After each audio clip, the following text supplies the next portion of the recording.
po sa bawat isa at saka amen sa bawat isa. Nang ibig po sabihin ng amen ay hindi lang po yung it shall be so. Agree with God, move with God, end with God, at saka never doubt God ng ating pong Diyos ay ating Ama. Na siya po yung He is mighty to save, mighty to heal, at saka willing and able po to provide all our needs. Hallelujah. So, dito na po tayo ngayon sa ating pong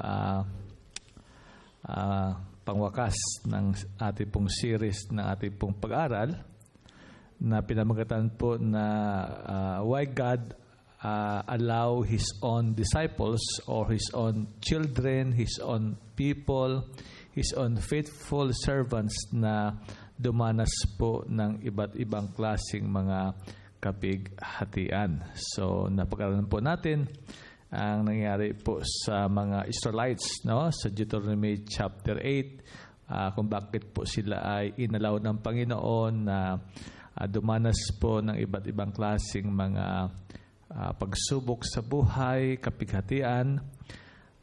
Nabasa po natin sa Deuteronomy chapter 8 na dahil ang sabi po doon ay para po sila i-humble ng Panginoon. Pangalawa, para po sila ay to test them, para po ma-reveal sa kanila pong mga puso kung sila ba talaga ay susunod sa Panginoon. At pangatlo, para po sila ay turuan din na ang tao ay hindi lamang nabubuhay sa tinapay, ngunit sa bawat salita ng Diyos. So yan po yung tatlong pagtuturo po ng Panginoon sa kanila sa Deuteronomy chapter 8 verse 2 to 3. Tapos yung pang-apat naman yun po yung sabi nga po natin para po tayo ay gawing na talagang tunay na manlalakbay lamang sa mundong ito. To make us true pilgrims, true strangers o manlalakbay sa mundong ito. Dahil sabi nga ng Biblia, for ang ating pong permanent home at saka citizenship is in heaven. At yan po ay si Abraham ang ating pong magandang halimbawa diyan. Nabagamat po siya ay napakayaman, ngunit siya po ay hindi tumira sa mansyon. Siya po lagi po siya ay sa tolda lamang, that it speaks na siya po ay walang attachment sa mga bagay sa mundong ito at saka always ready kung kailan po siya kukunin ng Panginoon. At saka yung panglima naman, katulad po kay Pablo, ay tatlong bagay po ang itinuro ng Panginoon sa kanya kung bakit po inalaw ng Panginoon na dumanas din po siya ng iba't ibang klaseng matinding kapighatian. Para sabi doon ay just to keep him humble o to protect him to being proud, para hindi po siya matulad kay Satanas dahil po sa revelation na ibinigay po sa kanya ng Panginoon. Pangalawa ay para po siya ay maging weak sa kanya pong sariling lakas, para siya po ay magkaroon ng tunay na lakas na nanggaling lamang sa Panginoon. At yun po, no? Pangatlo po ay para po hindi na rin siya magtiwala sa kanya pong sa sariling kakayanan, sarili pong kaisipan, sariling kalakasan, kundi magtiwala lang po siya sa Panginoon na buhay na nagbibigay buhay sa mga patay. Yun po yung kay Apostle Paul. Yung kay Job naman, inalaw ng Panginoon na siya po ay makaranas ng matindi talaga ng mga pagsubok sa buhay dahil nawala po lahat ng kanyang mga anak, ang kanya pong kabuhayan, nagkaroon pa po siya ng sakit at karamdaman mula ulo at talampakan. No, inala po ng Panginoon yan para maipagmalaki po siya ng Panginoon kay Satanas, para yung accusation po ng Satanas ay doon po ay hindi naging totoo sa kay Job, na hindi lahat na mga lingkod ng Diyos, kaya po sila ay naglilingkod ng tapat sa Panginoon dahil sila iniingatan ng Diyos, pinagpapala po ng Panginoon. Pero si Job, hindi siya ganon. Hindi po siya naglilingkod sa Panginoon, hindi po siya naging matapat sa Diyos, o hindi po siya ay umiwas sa kasalanan dahil po sa kundi talagang dahil mahal niya po ang Panginoon. Kaya sa kabila po ng kanyang mga pagsubok, sabi doon, in spite sa kanyang, ang ginawa po niya ay siya po ay sumamba sa Panginoon, nagpatira pa sa Diyos, nagpuri sa Diyos, at kailanman ay hindi po niya sinisi po ang Panginoon. So, ang last po natin ngayon na pag-aaral po ay yung yung tamang tugon, no, sa mga kapighatian ating pong nararanasan. Ito po ay napakalaga po ito na pag-aaral, no? Yung tamang tugon ng mga ranasan. Alam ko po na marami po sa atin ngayon na dumadanas po ng iba't ibang klaseng mga pagsubok, no? Tayo po ngayon nakaranas po tayo ng parang tsunami ng virus, no?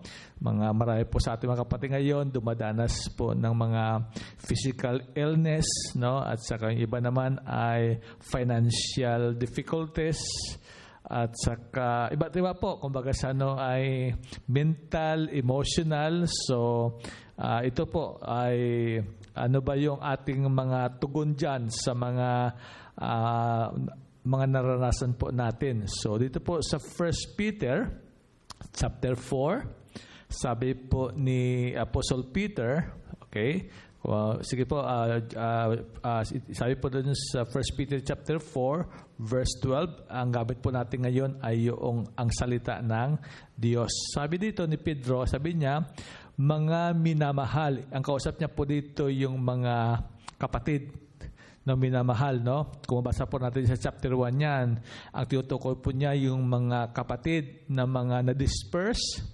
dahil po sa mga persecutions, no, na kanila pong mga nararanasan. So sabi niya, mga minamahal, ang kasaguspitan yung mga Kristiyano po na dumadanas po ng mga mabibigat na pagsubok. Sabi niya, huwag kayong magtaka sa mabibigat na pagsubok na nararanasan ninyo. So kayo po, ay alam ko ay iba po sa atin ngayon ay dumadanas na ngayon ng hindi lang pagsubok kundi mabibigat na pagsubok. It could be yung sabi ka po natin financial difficulties, yung physical illness, at saka sa workplace nyo o ano-ano po sa pamilya po natin ganon. So sabi niya dito, huwag na po tayong magtaka. Dahil po ang pagsubok sa isang Kristiyano po ay kasama po yon.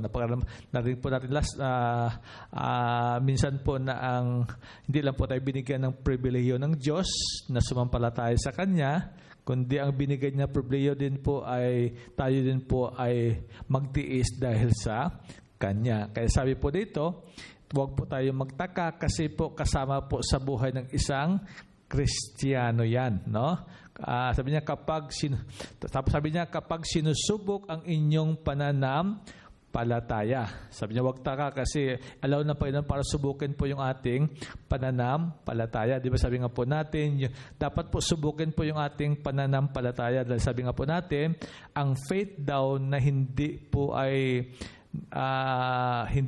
nasusubok ay hindi po pwedeng pagtiwalaan. Faith that cannot be tested cannot be trusted. No, yan po. No? Sabi niya, huwag ninyong isipin kung ano na ang mangyayari sa inyo. Yan po sabi ni Apostol Pablo po dito. Sa halip, instead po tayo magtaka at mag-isip na kung ano-ano po man na mangyayari sa atin, sa halip daw, magalak kayo dahil nakikibahagi kayo sa mga hirap ni Kristo. So ito po yung tamang tugon, no? Una, huwag magtaka at huwag isipin kung ano na ang mangyayari sa inyo. Pangapat po sabi ito, sa halip, magalak kayo dahil tayo po ay nakikibahagi sa hirap ni Kristo. At kapag tayo po ay naging kabahagi sa hirap ni Kristo, ito naman po ang maging resulta.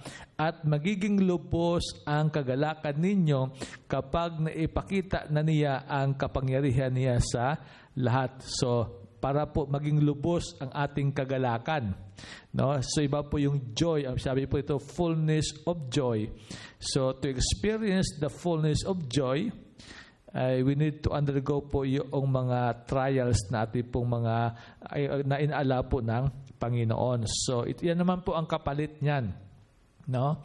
Na we can experience po yung fullness of joy na kapag po naihayag na ang kaluwalhatian ng Panginoon. So, yan po unang response po natin. Huwag tayong magtaka. So, mga kapatid, kayo po ngayon na mga dumadanas po ng mga iba't mabibigat na mga pagsubok. Yung iba naman medyo magaan na pagsubok. Siguro mayroong yung light, medium, at saka heavy. So, kumbaga sa po ay, mayroong pang extra heavy. So, sa inyo po mga heavyweight na kayo ngayon. Pero sabi po ni Pedro po, ang instruction po sa atin dito ay wag po tayong magtaka at wag nating isipin kung ano na ang nangyayari sa buhay natin. Sa halip tayo po ay magalak. Na bakit po tayo ay magalak? Dahil tayo po ay naging kabahagi sa paghihirap ni Kristo, at kung tayo po naging kabahagi naman sa paghihirap ni Kristo, ay tayo din po ay ma-experience din po natin ang lubos na kagalakan kapag naihayag na ang kanyang kaluwalhatian. So yan po yung mga kapatid, yung mga dumadanas po ngayon. Ito po ay medyo kailangan po natin ito ngayon na ipag-pray po na maging totoo sa atin ito. Okay, pangalawa ay punta po tayo sa 2 Corinthians chapter 4. Okay?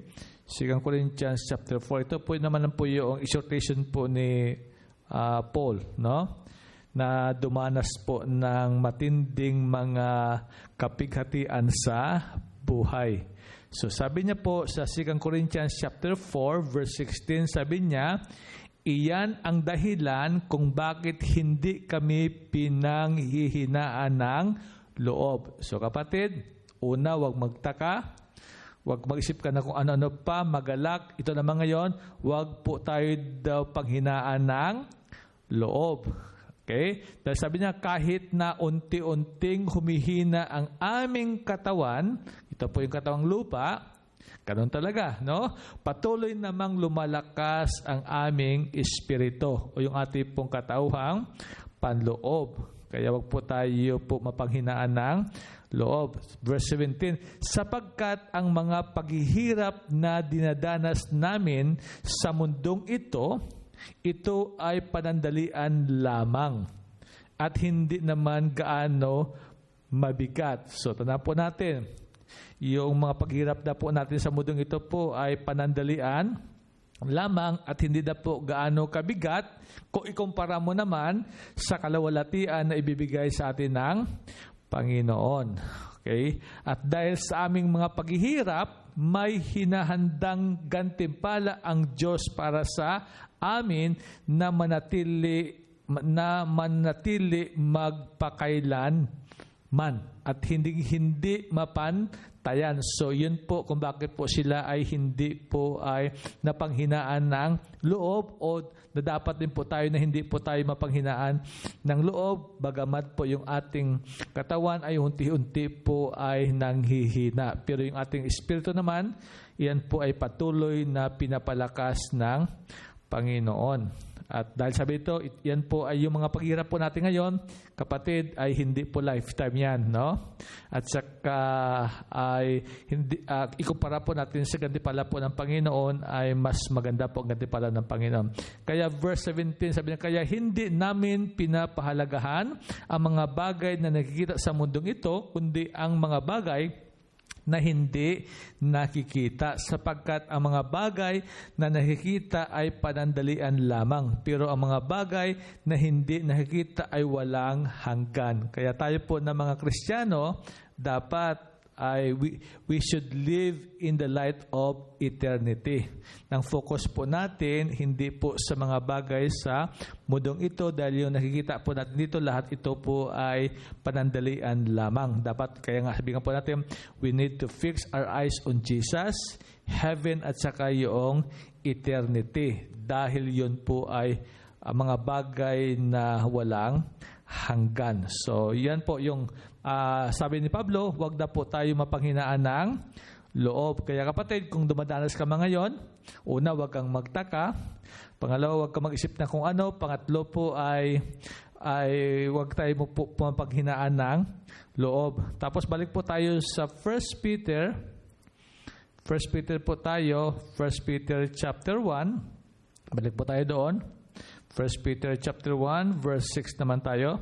Sabi po dito, ni Apostle Peter, sabi niya, dahil dito, dapat kayong magalak sa kabila ng iba't ibang pagsubok. So ito na po sabi ni Peter, no? Dahil dito, dapat na po tayo magalak, okay? Sa kabila ng iba't ibang pagsubok. Tingnan po natin yung ating response ngayon kung tayo ba ay nagalak. Dahil ang mga pagsubok na ito pong dahilan kung bakit tayo dapat magalak. Panandalian lang. So mayroon pong timeline. Panandalian lang, no? At dapat ninyong maranasan. Okay? So ito po ay dapat na po natin maranasan. Kaya nga wag po tayong magtaka kung ito po ay ating naranasan. Kasabi po ni Pablo dito, una, ito po ay panandalian. Pangalawa, dapat na po nating maranasan. Kasi mayroon pong purpose yan. Sabi dito sa verse 7, para masubukan kung talagang tunay ang pananampalataya ninyo. So ito po, kumbaga ay dito po napatunayan talaga kung tayo ba talaga ay tunay ang ating pananampalataya sa Panginoon.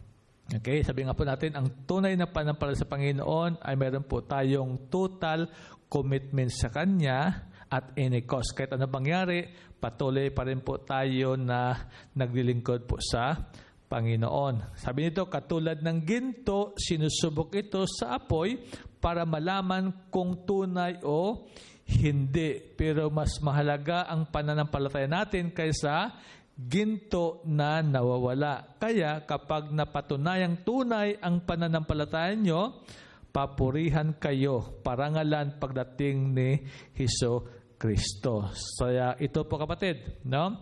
Kaya kung tayo po ngayon ay dumadanas po ng iba't ibang klaseng mga pagsubok sa buhay, sabi ni Pedro po dito, dapat na po tayo ay magalak. Dahil yan po ay pagsubok na panandalian at dapat po nating maranasan. At kapag napatunayan po ang ating pananampalataya na tunay, no? Sabi nga po natin ay pagbalik ng Panginoon ang hinahanap niya. Sabi niya, when the Son of Man comes, will He find faith on the earth? Yan po ang sabi po dyan sa Luke 18 verse 8 sa last part po doon. So, at saka yung faith doon, yan po yung mga mayroong po silang total commitment po sa Panginoon o total na pagsunod sa Panginoon. So, yan kapatid, no? So, yan po yung sabi po ni Pedro po dito. Okay, tapos, diretso na po tayo. Balik po tayo sa kay James naman, no? Tingnan po natin yung sabi po ni James, no? Si James po, ito po yung half-brother ni Jesus. No? James chapter 1, verse 2. Sabi po ni James, sabi niya sa mga Kristiyano na dumadanas po ng mga pagsubok sa buhay, no? Katulad po ngayon, marami po sa ating mga kapatid dumadanas po ng mga pagsubok sa buhay. Sabi niya, mga kapatid, magalak kayo sa tuwing dumaranas kayo ng mga pagsubok. Sabi, wag na po tayo ay magreklamo, no? Okay, katulad po ng mga Israel, sabi, wag kayong magalak na po tayo tuwing dumaranas kayo ng mga pagsubok sapagkat, ito po ang dahilan, sapagkat alam ninyong nagdudulot ito ng katatagan sa inyong pananampalataya. So, tandaan po natin, Ito pong dahilan kung bakit po tayo ay dapat magalak, kasi nagdudulot ito daw ng katatagan sa inyong pananampalataya. Okay? Para bang ito po ang ating pong magkaroon po tayo ng spiritual muscle. Verse 4, kaya tiisin ninyo ang mga pagsubok upang maging ganap at walang anumang pagkukulang ang buhay ninyo. So, tiisin na po natin, no? Ang mga pagsubok upang maging ganap at walang anumang pagkukulang ang buhay ninyo. Para daw po tayo ay maging ganap, no? Maging ganap ang ating buhay at walang pagkukulang. Katulad po sa ating pong Panginoong Hesus, kailangan po natin na kung tayo po ay dumadanas ng pagsubok, tayo daw po ay magalak, no? So yan po yung tamang tugon kung tayo po ay dumadanas ng mga pagsubok. Kaya maganda po ito na magkaroon po tayo ng personal, ano ba tawag yan? Personal examination. Or tayo muna, kung baga po, ay tingnan muna natin yung ating sarili sa mga pagsubok natin ngayon, kung tama ba yung ating tugon, no? Na una ay di na po tayo nagtataka kasi kasama sa buhay yon. Pangalawa, hindi po tayo nag-isip na kung ano-ano. Pangatlo, tayo po ay nagagalak. Okay? At sa mga pagsubok po natin pong mga nararanasan. Kasi mayroon pong purpose yan. Not to destroy us. Okay? Or not to condemn us. Kundi sabi po dito, para po tayo ay tumatag po ang ating pananampalataya at maging ganap po ang ating pagkatao katulad po ni Kristo. Tingnan po natin, balikan po natin kay Job kasi maganda po yung kay Job, no? So tatlo po doon ang response po ni Job nung siya po ay dumanas po ng mga pagsubok. Sabihin po natin, napakatindi po yung mga pagsubok po ni Job, pero tatlong bagay po ang ginawa niya po dito. Sabi sa chapter 1, verse 20, sabi dito, nang marinig iyon ni Job, tumayo siya. Yung marinig niya po yung mga balita tungkol po na namatay po lahat ang kanyang mga anak. Okay? Nawala po lahat ng kanyang mga kabuhayan. Sabi niya po, tumayo siya at pinunit ang kanyang damit dahil sa pagdalamhati. Pagkatapos, inahita niya ang kanyang buhok sa ulo at nagpatira pa sa lupa para sumamba sa Panginoon. So, kumbaga sa po ay, for me, this is the highest, yung response po kung tayo po dumadanas na pagsubok, no? Na tayo po ay sumamba sa Panginoon. Kaya dito po napahiya talaga si Satanas kay Job, no? Tapos verse 21, sinabi niya, ipinanganak akong walang dala at mamamatay din akong walang dala. Ang Panginoon ang nagbibigay ng lahat ng mayroon ako at ang Panginoon din ang kumuha nito. Purihin ang pangalan ng Panginoon. So yan po ang kanyang pangalawang sinabi sa kabila po ng kanyang matinding mga pagsubok. Verse 22. Sabi, sa kabila ng lahat ng nangyari, hindi nagkasala si Job, hindi niya sinisi ang Diyos. Okay, so ayan po, no? Si Job po ay ibang-iba po sa mga Israelites. Saka iba-iba din po siya sa mga kay Adam and Eve nung sila po ay nagkasala, no? Sinisi ni Adan si Lord at sinisi din ni Eva yung ahas, no? So, pero si Job po ay sa kabila ng lahat na nangyari, hindi nagkasala si Job po ng ganon. So, yan po yung yung response po ni Job po na dapat din po natin ito ay tularan. Tapos, tingnan po natin ngayon po sa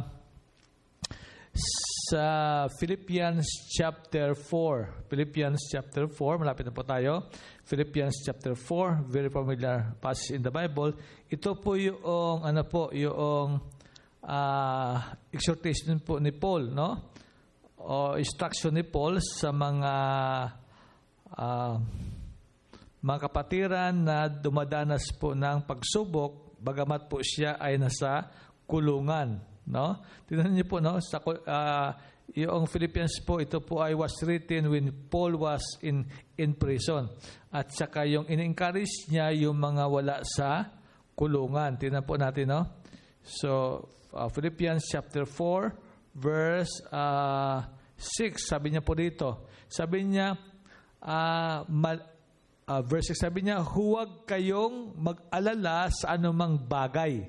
Okay, sabi niya, huwag kayong mag-alala sa anong bagay. So mga kapatid, anuman mga bagay yung ating pong mga naranasan ngayon, sabi po ng Biblia, huwag na po tayong mag-alala. Sabihin, don't worry. No? Sa halip, ilapit sa Diyos ang lahat ng pangailangan ninyo sa pamagitan ng panalangin na may pasasalamat. So whatever circumstances o trials o mga pagsubok po natin po mga dito, sabi dito, huwag na po tayo mag-alala, huwag po tayo mag-worry. Sa halip, tayo na po ay manalangin. No? Sabi dito, sa halip, ilapit sa Diyos ang lahat ng pangangailangan ninyo sa pamagitan ng panalangin. No? Hindi lang panalangin, kundi panalangin na may pasasalamat. No, para po yung ating mga panalangin hindi po maging amoy daing. Kasi sabi nga po natin, ang panalangin na may amoy daing, kasi puro lang daing ng daing. Kundi dapat po ay may kasama pong pasasalamat. At ang maganda pong resulta, kapag ginawa nyo ito, dapat na po natin gawin yan, no? Bibigyan kayo ng Diyos ng kapayapaan na siyang mag-iingat sa puso ninyo at pag-iisip dahil kayo na kay Kristo Jesus, at ang kapayapang ito ay hindi kayang unawain ng tao. So ito kapatid, no, ito po yung the best antidote po sa mga worries. So the best antidote sa worries po, kailangan po tayo ay huwag mag-alala, no? Dahil yung pag-alala po ay kasalanan po yan. Dahil sabi ng Biblia ng Panginoon, do not worry. So hindi ang do not worry po ay nung sinabi ng Panginoon sa Matthew 6, verse 25, hanggang 34, tatlong beses niya po sinabi yon. At nung sinabi niya po yon, hindi po yan ay suggestion. Yan po ay command. So, when we worry sa ating po mga circumstances, we are committing po yung sin against the Lord. Okay, kaya sabi po ni Panginoon, do not worry. Sabi naman ni Pablo dito, huwag din po tayo mag-alala sa anong mga bagay. Sa halip, no, tayo na po ay manalangin sa Panginoon na mayroon pong pasasalamat. Okay. Tapos, 1 Thessalonians po tayo. Tingnan po natin sa 1 Thessalonians. Okay, 1 Thessalonians chapter 4, verse 18. Okay, 1 Thessalonians, sabi po ni Paul dito. Okay. Sabi niya, kaya nga mga kapatid, 1 Thessalonians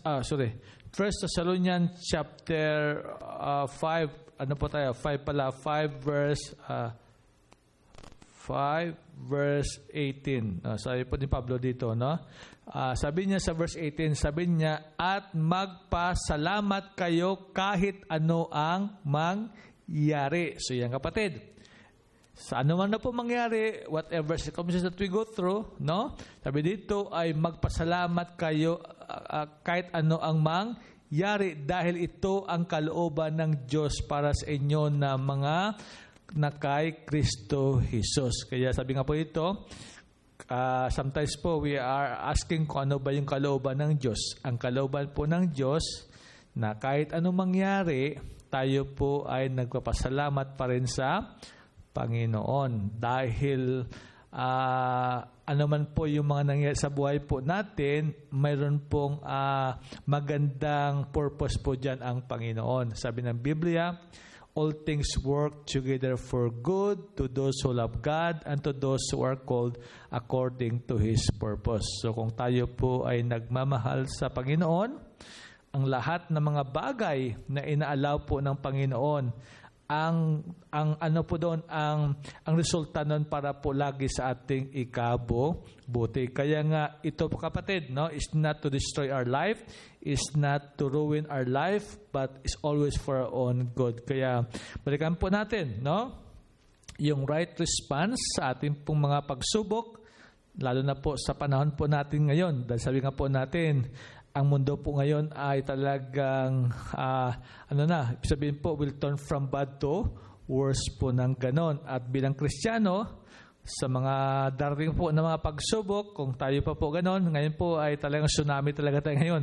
Kaya number 1, huwag po tayong magtaka. Number 2, huwag panghinaan ng loob. Pangatlo po, dapat po tayo ay magalak, no? At saka yung kay Job naman, siya po ay patuloy pa rin siyang sumamba, magpasalamat, hindi sinisi ang Diyos. Tapos, wag po tayong mag-alala. At nakalimutan ko kina po sa Matthew 24 verse 6, sabi ng Panginoon, wag na po tayong matakot. At saka last po, lagi po tayong magpasalamat sa Panginoon. Sabi nga po natin, sabi po natin kanina, sabi po ng Biblia, yung mga bagay po na ito, panandalian lamang.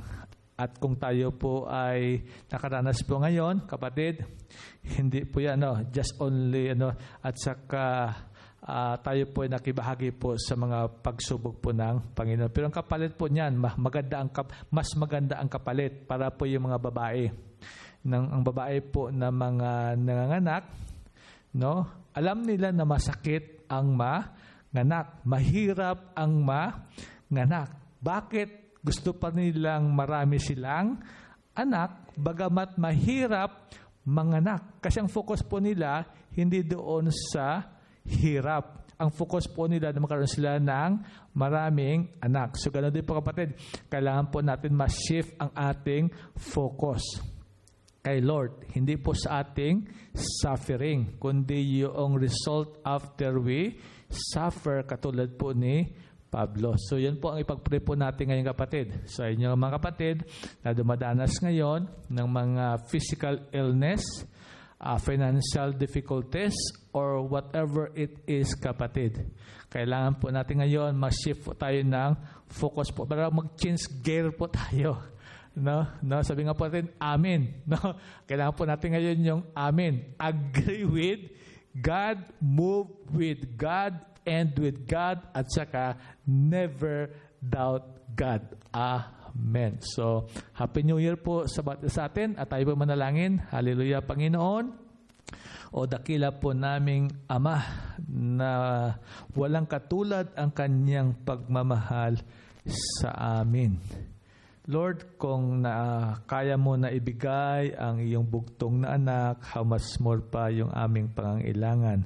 Salamat, Ama, na ikaw po ang aming Ama, that you are sovereign, you are in control of everything, Panginoon. Kaya, Lord, tulungan mo kami na, Lord, ng aming natutunan ngayon, lahat kami, Panginoon, I will be gripped by this truth, Panginoon, O God, na sa pag kami ay dumadanas ng iba't ibang klaseng mga pagsubok, mabibigat na pagsubok, super bigat na pagsubok, Panginoon o God. Lord, we pray, Panginoon o God, na bigyan mo kami ng lakas na nagmumula sa iyo. Continue to baptize us, Lord, with your Holy Spirit. Lord, sa gabing ito, sa oras pong ito, yung mga anak mo na mayroong mga kasakit karamdaman, iunat mo po ang iyong mapaghimalang kamay at ikaw po ang patuloy na magbigay ng kagalingan sa kanila at saka sa mga anak mo, Lord, na mga nanghihina, na mga nanlulupaypay, palakasin mo ang kanilang katawan panloob, patatagin mo sila, pasiglahin mo sila, Panginoon, upang kami, Lord, sama-samang masigla, matatag na sumasamba sa iyo, Panginoon o God, patuloy na naglilingkod sa iyo, ginagawa po ang iyong kalooban. Salamat po, Ama, dahil napakabuti mo, Panginoon. Lord, I trust, Panginoon, na yung mga kapatid namin na mayroong karamdaman, pinagaling mo na, yung mga nanghihina, pinalakas mo na, pinasigla mo na, Panginoon. At Lord, binalik mo muli sa kanila yung joy of your salvation, Panginoon. At salamat din dahil ginarwadyahan mo ngayon ang kanilang isip at puso ng iyong kapayapaan, Panginoon. At makatulad kami ni Pablo, ni Pedro, Panginoon, yung mga alagad mo, Lord, na kami ay sama-samang magpupuri na pasalamat sa iyo at si Satanas ay mapahiya sa aming buhay, Panginoon o God. Hallelujah. Because, Lord, kami po ang iyong mga remnant, Lord, na tapat, na naglilingkod sa iyo. Kaya kami naging tapat dahil ikaw ay tapat sa amin. Minahal ka namin dahil ikaw ang unang nagmahal sa amin, Panginoon. Kaya sa iyo lahat, ang taos-pusong papurit pagsamba sa pangalan po ni Kristo Jesus. So, mga kapatid, praise the Lord. Let's continue to pray for one another. At saka, Happy New Year ulit. At saka, amen to everyone. God bless you all.